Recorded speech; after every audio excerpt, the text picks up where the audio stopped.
Hey everybody, this is Matt with mathsmath.com. Thanks for joining us here today as we talk about stem and leaf plots and histograms. We're in the Common Core Math Standard of Probability and Statistics, and today we're going to be looking at samples and populations and trying to figure out what's going to happen using probability. Our guiding question today is how can we analyze data with a stem and leaf plot and with a histogram? So let's get started. Are you ready? We're going to look at some grades today. We're going to look at some hair lengths, and we're going to look at some different numbers of different items there, and figuring out how do we make a stem and leaf plot and how do we make a histogram. All right, when we gather information or data from an experiment or a survey that you may be doing, we can display this data in many different ways. Today we're going to talk about using a stem and leaf plot. Have any idea why it's called that? Probably because it looks like a tree, or we can put leaves on it. And maybe there's some apples. Maybe. We'll see. All right, let's do it. So stem and leaf plot. So here it is. It's a way to display data to show frequency. So if you want to think about what's different about a stem and leaf plot, it's to show frequency. Okay. Notice here that you've got the stem is on the left side of the graph right there, and the leaves are these guys over here. All of these numbers on the right side. Okay. Why we don't write leaves, I don't know, but it's leaf. All right, so let's do that. So what this means here is you have a 0 here and a 0 here. So the number over here is the one we're looking at. So this 0, imagine taking it and putting it in front of this 0. So what's two zeros together? That's super easy. That's 0. We'll put this 0 in front of that 1, and you get 0, 1, which is simply 1. So these are all the data that we're collecting. So this is 0, this is 1, that's 1, 0, 3, well that's 3, 0, 7, 7, 0, 9, 9. Now it looks a little different when we get to a different number like this. We've got a 1, so we put a 1 in front of the 0, and that now becomes 10. So this 0 represents 10, this one's 10, 10, this one is 15, this one's 16. Can you guess what this one is? That one's 25. You take that 2, put it right in front, so 25, 25, 26, 27, 27, 27. All right, getting the idea? Pretty simple, huh? Take that 4. What's this one? What about this guy? And if you have any confusion or any idea of no idea of how to do it, there's always a key in a stem and leaf plot. And so if you're making your stem and leaf plot, you need to make sure you put this key in there. You've got the 1, this is the stem, the line represents this big gray line right here in between the stem and the leaves, and then the 0 represents the leaf. So when you put the 1, the line, and the 0 together, you get 10. Does that make sense? And there's going to always be some units here, so you might want to put like 10 pajamas or alpacas or keyboards. All right, you're always going to put the unit on the end of there. All right, so let's do that. Let's talk about how do we make a stem and leaf plot. Let's do it. So first step is we're going to gather data. Okay, I don't care what you're gathering data on. You can do hair length of the students in your classroom. Okay, you can do how many video games you own of a particular genre or something. All right, but first we're going to collect it and we're going to place it in a chart. Okay, so here's the idea. We're going to get student ID numbers. So these are all 26 different students, and these are their gains on a particular test. They went up, up, up, up, up, up, up.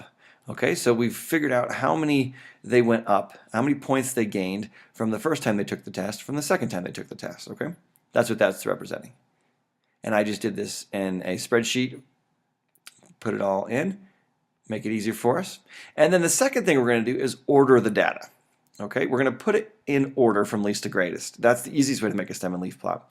So the student ID number changes. Notice from before, we've got the 8th student with 0008 had a gain of 3, 0007 has a gain of 4, all the way down to student 0021 had a gain of 38. Okay, you want to put them in order from least to greatest. All right, the third thing we're going to do is write the stems. All right, looking at our data, going from 3 to 38, we'll have a stem of 0 for these first few guys. Then we'll have a stem of 1 for the next, and then 2 down there. And then we'll end up with a 3. So we put a stem of 0, 1, 2, and 3. Okay? We put our key down here as a 1/0 equals 10 points of gain. And then we're going to put the fourth step in, and that's writing the leaves. Okay, so now again, what I do is I come here, I put a 0 for the first guy, and then in the ones place, it's a 3. So then I put a 3. 0 in the tens place, 4 in the ones place, so I put a 4. and so forth. Get the idea?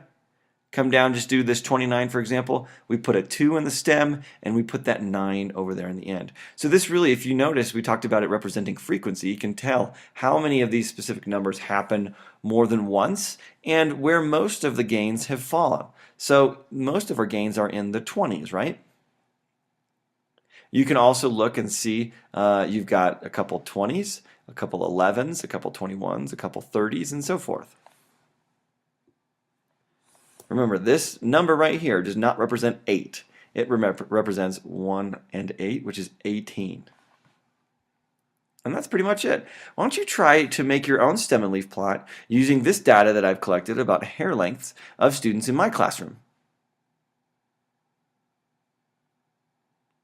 All right, have any troubles? Remember, when there's no number in front of it, you put a 0 there. So these guys are zeros, zeros, zeros, okay?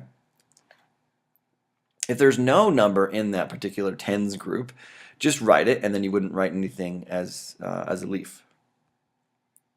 All right, so this is what it's going to look like here. Lengths of hair in my class. Got centimeters. Don't forget the key. Did you write the key in there? The key is so important. Tells you what we're actually measuring, centimeters. So again, 0, 1, 1, 1, 1, 2, 2, 4, 5, 5, and 8. Remember, this isn't 2, that represents 12. This isn't 0, that represents 40. So you can see the frequency, you can see where most of the hair length fell. We're in the 1 to 8 centimeter range. All right? You can get an idea of where all the numbers are. You can even find the mode really easily, right?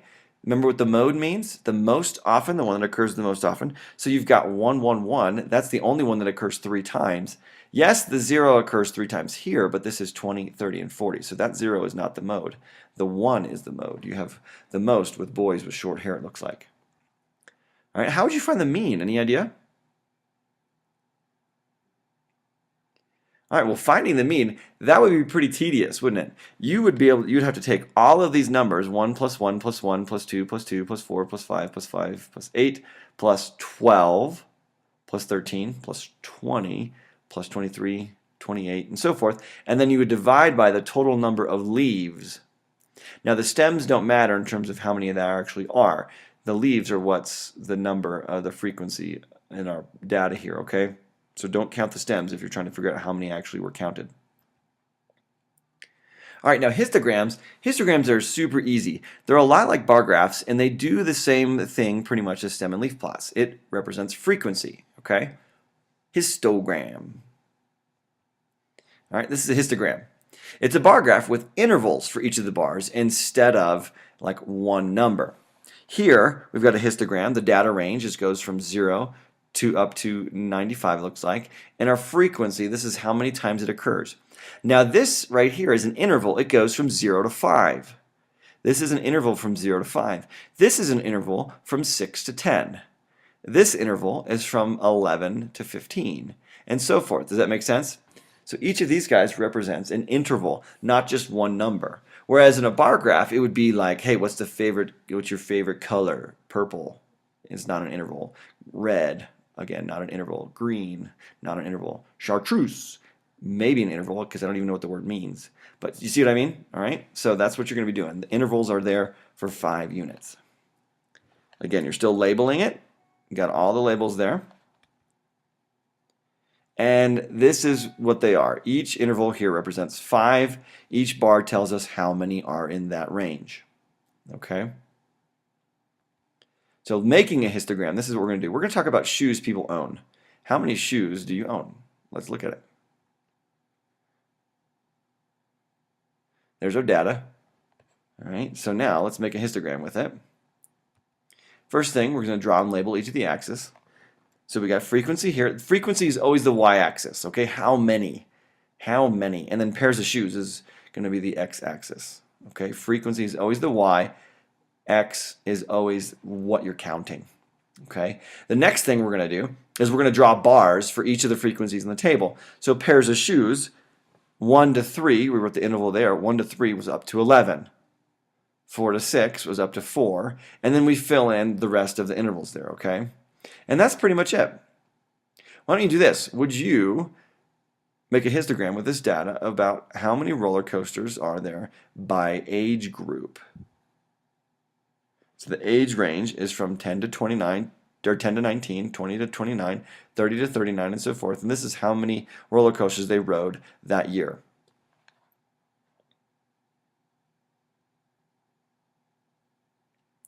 All right, did you label the axes? Remember, frequency goes on the left and on the right. The frequency is these numbers right here. All right, and the intervals are these guys. Histograms always have intervals. And this is what you should have looked. This is what you should have got. Something like this. Man, what's up with people not in the 60s riding roller coasters? And all you youngsters, you're the ones having the fun, huh? All right, so that's it per year. Bam, roller coasters by age group. And that's pretty much it for a histogram. No big deal, huh? Can you analyze data in Stem and Leaf Plot and with histograms? I bet you can. Well, that was pretty much it for today. So we talked about how to make a Stem and Leaf Plot and how to draw a histogram and analyze data. This was Matt with mathsmath.com. Thanks for joining us. Check us out on Facebook at Solving Maths Problems and on Twitter at Maths Math. And enjoy math.